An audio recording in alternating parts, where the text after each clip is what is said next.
Saudari-saudara terkasih, berikut ini adalah homili untuk hari Minggu biasa ke-15 tahun B, tanggal 11 Juli tahun 2021, yang telah disiapkan oleh Bapak Uskup Emeritus Monsinyur FX Hadi Sumarto Okarem, Uskup Emeritus Keuskupan Manokwari Sorong dan Keuskupan Malang.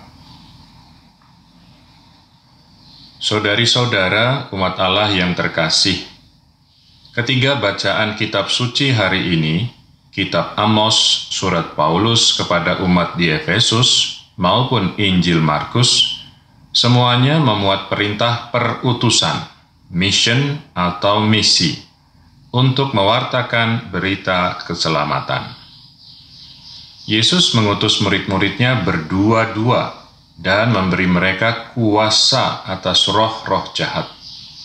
Tetapi ia juga berpesan agar mereka tidak membawa bekal apa-apa untuk kebutuhan dalam perjalanan. Marilah kita dalam perayaan Ekaristi ini mendengarkan sabdanya dan berusaha menemukan dan memahami pesannya tersebut. Saudari-saudara seiman dalam Kristus Yesus, hari Minggu yang lalu, Injil Markus bercerita bahwa Yesus sebagai nabi ditolak di Nazaret oleh orang-orang sebangsa dan sekampung. Maka Yesus pergi ke kampung-kampung lain di daerah Galilea, mewartakan kabar gembira. Tetapi ia sekaligus mengutus ke-12 muridnya.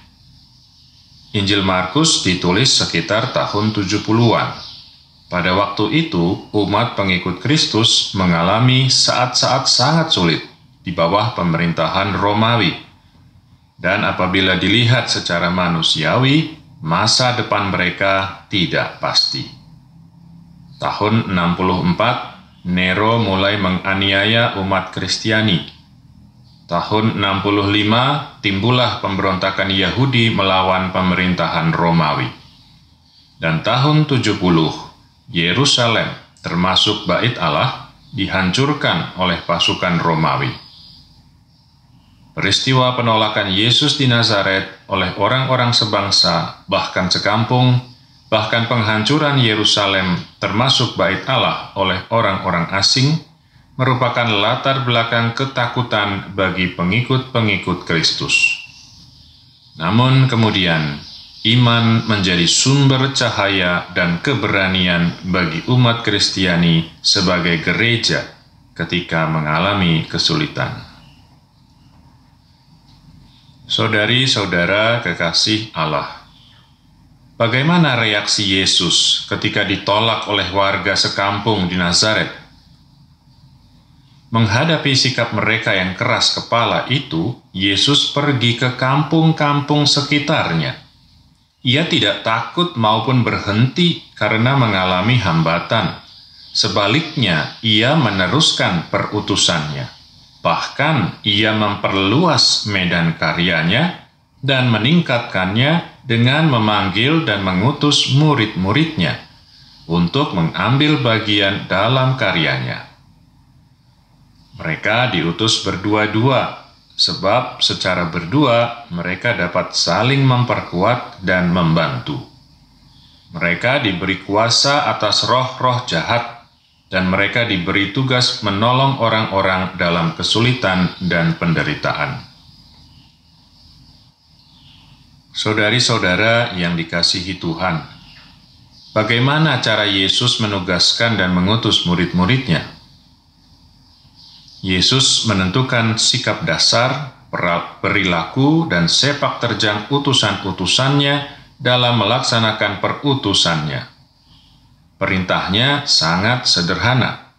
Intisarinya ialah bahwa murid-muridnya dalam melaksanakan perutusan jangan pertama-tama demi safety first, melengkapi diri dahulu, agar sampai jangan mengalami kekurangan atau hambatan dalam bertugas. Dengan bahasa dan gaya modern kita akan bersikap, agar berhasil kita harus bekerja dengan perhitungan, berkalkulasi dulu. Maka sepintas lalu perintah Yesus agar jangan membawa bekal untuk bertugas itu kita anggap bertentangan dengan pikiran dan tidak masuk akal. Tetapi maksud Yesus sebenarnya ialah lakukanlah seperti kulakukan. Artinya, Yesus bukan pergi dan berbuat hanya apabila dirinya merasa aman, terjamin hidupnya, dan pasti disambut baik oleh semua orang. Ia akan pergi kemanapun, di mana ia dibutuhkan. Tetapi khususnya justru ke tempat atau kepada orang-orang yang harus ditolong. Ia juga selalu mengatakan dan berbuat apa yang benar, walaupun kerap kali kata-kata dan perbuatannya oleh masyarakat dianggap melawan adat atau hukum yang berlaku bagi mereka. Saudari-saudara, kawanan pilihan Allah, perutusan yang diberikan Yesus kepada murid-muridnya ialah menyadarkan setiap orang bahwa ia harus bertobat, mengusir setan, menyembuhkan orang sakit dan menderita, tinggal bersama dengan mereka. Isi pewartaan dan perbuatan yang harus dilakukan murid-murid Yesus itu tampaknya sangat sederhana dan disampaikan oleh Yesus menurut situasi dan kondisi masyarakat zamannya.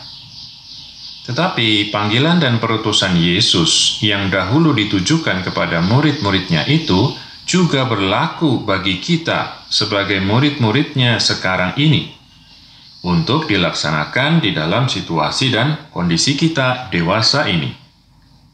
Bertobat bukan hanya berarti menyesali dosa-dosa, melainkan mengadakan transformasi diri yang total untuk hidup menurut ajaran Kristus. Hidup modern menurut ajaran Kristus tidak mudah, terutama kesediaan hidup bersama dalam masyarakat dengan sesama yang berbeda tingkat kedudukan dan hidupnya sebagai saudara sendiri. Ikut prihatin dan berusaha ikut memikirkan dan membantu orang-orang yang sakit, menderita, mengalami kesukaran hidup aneka macam.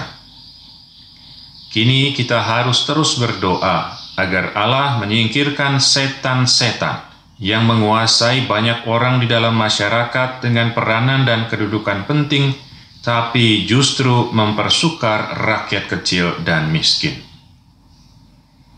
Saudari-saudara murid-murid Kristus yang terkasih, menghadapi situasi masyarakat kita sekarang ini, baik yang menggembirakan maupun yang sangat memprihatinkan, kita harus sadar bahwa kita pun seperti Yesus sendiri dan murid-muridnya dipanggil dan diutus.